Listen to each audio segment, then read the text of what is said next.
Hello guys! Welcome po sa Encourage 888. So, ang reading na ito ay para sa entertainment at personal na reflection lamang. So, gamitin lamang yung mga mensaheng tutugma sa iyong situation. Okay? So, ngayon ang reading natin ay sa present connection mo naman ngayon. So, ngayon itatanong natin, bakit ba kayo pinagtagpo ng present connection mo ngayon? Ano yung dapat mong malaman dito? Okay? So, gagamit tayo ng mga oracle card at tarot cards. So, unahin muna natin tong si tarot. So, bakit ba kayo pinagtagpo ng present connection mo ngayon at ano yung mga dapat mong malaman sa connection nyo? Okay?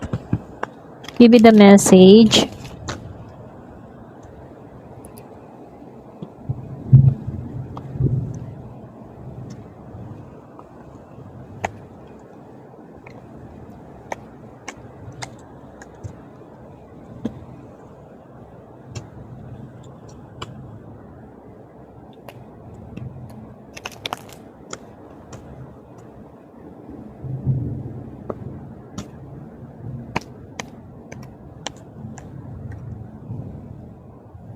Yan, pasensya na sa ingay kasi malakas yung ulan. Kung naririnig nyo, nakakulog pa. Ayan. So, bakit ba kayo pinagtagpo ng taong ito? Lalo-lalo tong present connection mo. Ano ba yung mga dapat malaman?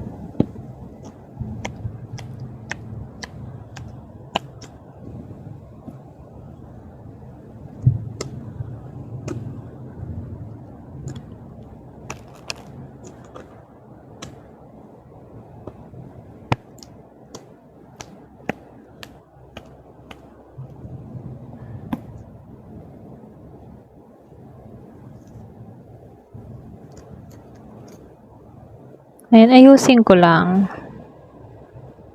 Ayan. So, meron kang Queen of Pentacles dito.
So, dito, bakit nga ba kayo pinagtagpo? Ano ba yung dapat mong malaman sa current connection nyo? Queen of Pentacles and the Hierophant.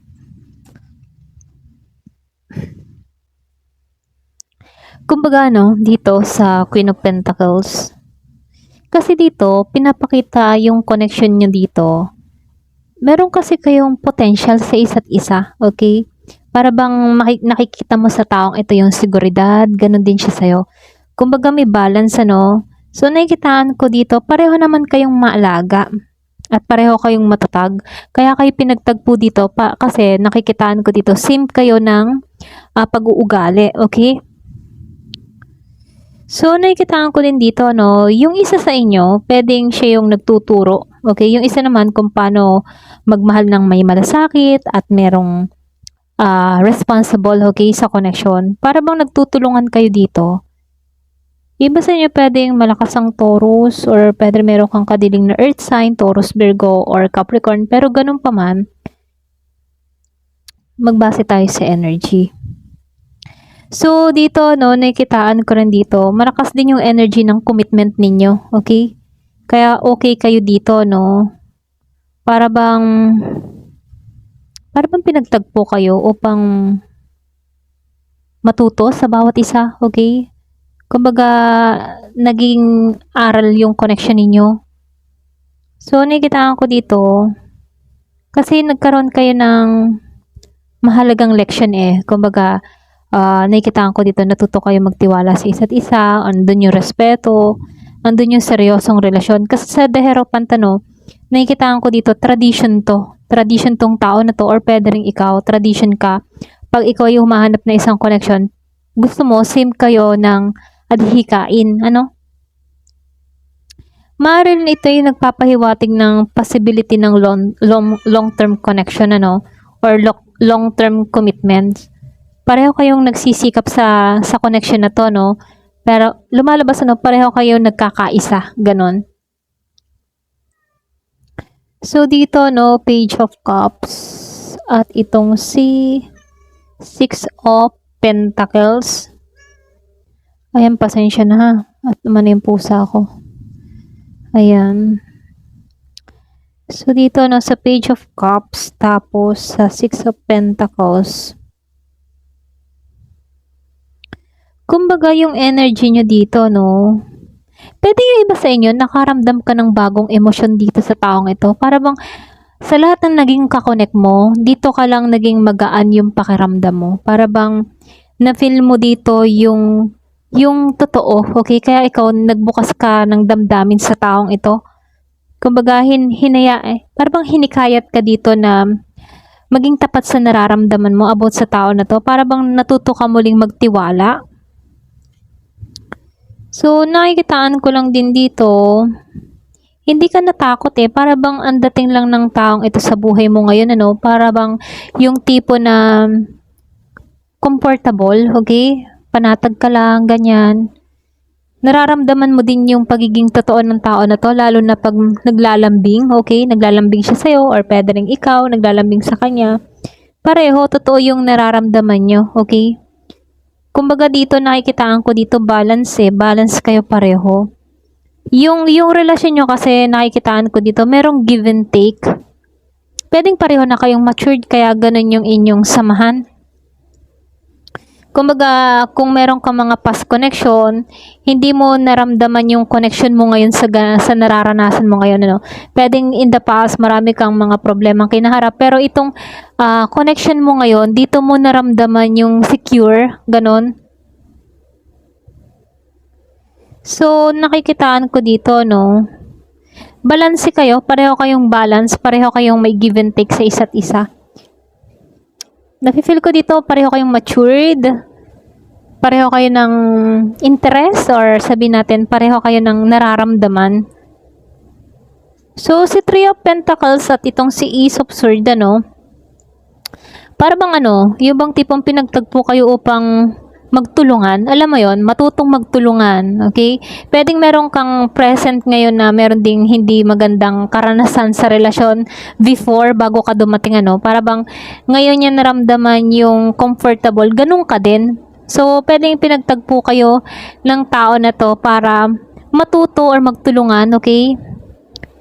So, yung connection na ito, no, mas nakikita ko dito yung paglago kasi pareho kayong handang makinig sa bawat isa.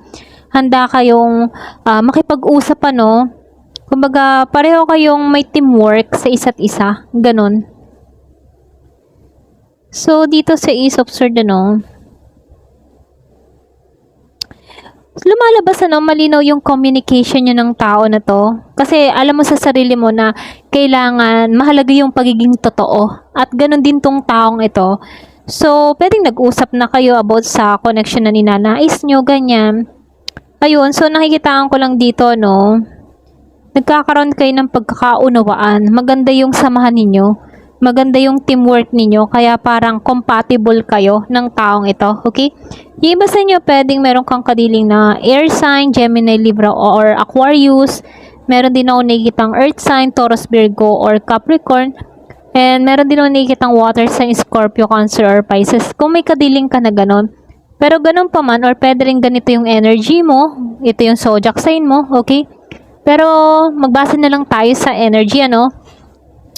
So dito, no, lumabas itong embrace. Embrace, then dreams, respect. Embrace what destiny has in store for you. So, nakikitaan ko dito, no, para bang binibigyan ka dito ng mensahe na yakapin mo yung direksyong inilatag ng tadhana sa'yo. Para bang ito yung pinagkalob sa'yo. I-embrace mo kung ano yung meron kang connection ngayon. Ito yung pinagkalob sa'yo. Pinagtagpo kayo dahil dito, okay? So, i-embrace mo lang to. So, lumabas itong dreams. Kumbaga sa dreams, ano, share your dreams together and encourage each other to make them reality. Kumbaga, nakikita ko dito, nagkaroon kayo ng iisang pangarap eh. At ngayon, nagiging makatotohanan na, no? Para bang nagkakaroon kayo ng suporta sa bawat isa, nangarap kayo sa isa't isa, ganun. Ngayon, pinagtagpo kayo dito, no? So, lumalabas din dito yung respect. Kumbaga sa respect, ano, andun yung pundasyon ng matatag na relasyon, ano, kasi pareho kayong may respeto sa isa't isa, nire-respeto ka niya, nire-respeto mo din siya. So, maganda yung samahan kasi pareho kayong may respeto sa isa't isa, okay? So, pumasok pa itong trust. So, ibig sabihin, ano, natuto kayong magtiwala, no? Para bang nabuo yung pagtitiwala dito para mas umunlad yung connection, ano? So, nakikitaan ko dito, yung iba sa inyo, yun yung pinaka-sandata eh, yung tiwala. Kaya naging mas matatag kayo ngayon. Okay? So, dito sa deeply, look deeply within to discover your soul purpose in your relationship. Para bang dito, no, pwedeng kinilala mo na yung sarili mo, kung ano ba yung tunay na nararamdaman mo bago ka gumawa ng isang desisyon dito, no. So, nakikitaan ko dito, para bang yung iba sa inyo, alam mo sa sarili mo kung ano talaga yung gusto mong connection. Pwede rin sabihin na sinabi mo sa sarili mo na gusto ko yung malalim na connection, yung may kabuluhan, yung pangmatagalang, yung may purpose kung bakit nakilala ko tong tao na to. So, ito yung ipinagkakalob sa'yo, no? Yung malalim na connection ngayon, okay? At ito yung naging remarkable dito, okay? Kasi pinahalagahan mo yung mga maliliit na bagay or kabutihan ninyo sa isa't isa. Okay? Yun yung nag-remark sa inyo eh. Yung kabutihan mo sa kanya, yung kabutihan ng taong ito sa'yo, kasi meron kayong give and take at yun yung nag-remark. Okay? So, tingnan natin dito, no, sa negotiation. So, lumalabas, ano, meron lang mga konting issue. Yung iba sa inyo, pwedeng meron kang kakonect dito din na medyo may konti kayong issue or pwede rin sabihin na kailangan pag-usapan, ano, kung meron mga konting gulo or meron kang mga natutuklasan sa panahon ngayon. So, hindi halos lahat naman, ano, nakikitaan ko dito, kailangan nyo ng pag-usapan. Maging mahinahon ba? Okay? Kasi pwedeng yung iba sa inyo may betrayal dito, lumabas ang betrayal. So, ibig sabihin, pwedeng merong sugat mula sa nakaraan, okay? Pwedeng ito, kaya lumabas itong negotiation para bang meron dito nagsasabi na bitawan yung nakaraan or nag-uusap kayo ng maayos dito, okay? Kumbaga dito, no, yung iba sa inyo kasi pwedeng takot ka ng pagtaksilan or meron kang issue sa nakaraan or meron kang ganong experience. Kaya dito, no, para lang matuto kang magtiwala, no? So, kailangan lang dito ng pag-uusap, okay? Iba sa inyo kasi minsan kapag dala ng nakaraan eh, yung mga trauma sa nakaraan, lalo-lalo sa connection, nadadala rin sa sa hinaharap ang tamang pagdududa. Ganun kasi naranasan niya yun eh. So dito, sinasabihan ka lang dito, magtiwala lang or pag-usapan para nang sa ganun, walang maging masamang resulta. So, kailangan lang dito ng tamang pag-uusap kung meron kang pagdududa or meron kang nararamdaman na something kakaiba. Okay? Pag-usapan lang ng maayos. So, dito, peace. Lumabas itong peace. Kumbaga sa peace, yung pag-uusap kasi, yung pagiging bukas at pagiging tapat sa isa't isa, ito yung nagpapahiwatig ng kapayapaan, Kasi dito, halimbawa, meron kang mga natutuklasan dito, kailangan lang na maayos na pag-uusap para ito'y matagpuan, itong peace na to. Okay? Ayun, kapag pinairal ang galit, ay talagang hiwalay ang resulta. Pero kung halimbawa magiging mahinahon at magpag-uusapang mabuti, ayan, kapayapaan. Kumbaga dito, sa wisdom, gamitin kasi, para bang sinasabihan, ayan, pasensya na utal ako. Para bang sinasabihan ka dito, gamitin mo na yung karanasan mo before, okay? Kumbaga dito, huwag ka magpadala agad sa emosyon, okay? Maging clear muna yung mindset mo kasi dito lumabas tong betrayal eh. Para bang merong trust issue yung iba sa inyo, Para bang takot ka, ganyan. Pero ganun pa man, gamitin mo yung karanasan mo, okay? Sa mga pagpapasya mo. Huwag mong pairalin yung emosyon. Kaya dito sinasabihan ka dito na pag-usapan mo ng maigi, okay? Hanapan mo yung magiging payapa ang bawat isa. So dito sa Caprice, parang para ba tong kumbaga meron lang konting babala, huwag maging padalos-dalos sa mga desisyon, okay? Ayun, kasi may time na minsan itong ulap, medyo nakulimlim, kumbaga dito sinasabihan ka dito, wag mo munang pairalin yung emosyon mo, wag maging padalos-dalos, wag pabigla-bigla, pag-isipang maigi, no? Kasi dito lumabas itong friendship, ito yung matibay na pagkakaibigan ito yung magiging matatag na pundasyon pagdating sa relasyon, okay? Pwede rin, yung iba sa inyo, pwedeng friends mo rin tong kakonect mo. Para bang masasabing yung kakonnection mo ngayon, ito yung masasabing best friend mo, okay? So, magtiwala lang, ayun, ito na yung misaya, magtiwala. So, dito, merong commitment. Kumbaga yung connection nyo dito, may potential talaga na maging seryoso kayo pareho, okay? Yung parang handa kayo sa isa't isa. Ayan. Kumbaga, commitment ang hanap mo, commitment din ang hanap ng tao na to. Talaga naman sa isang connection ay talagang sinusubok, talagang hindi maiwasan yung subukin. Pero kung magpapadala ka sa tukso, ay talagang mawawala itong connection na to. Pero ganun pa man, kung pairalin mo yung wisdom mo, okay, yung karunungan mo pagdating sa connection na to, ito yung matatagpuan mo kapayapaan, at itong commitment na ito. So, dito, compatible naman kayo sa isa't isa lumalabas dito, magkatugma kayo sa maraming aspeto, sa maraming, alam mo yun, marami kayong similarity, ganun. So, lumalabas dito na kailangan yung pagsikapan yung connection yung nabuo, okay? Kumbaga, huwag kayong padadaig, ayan, sa mga, huwag kayong papadala sa tukso. Kumbaga dito, kasi napapatitig ako dito sa betrayal na to kung meron kang hinala or something na pinagdududahan, kumbaga kailangan nyo lang ng tamang pag-uusap, okay? So, dito, lumabas itong worthiness.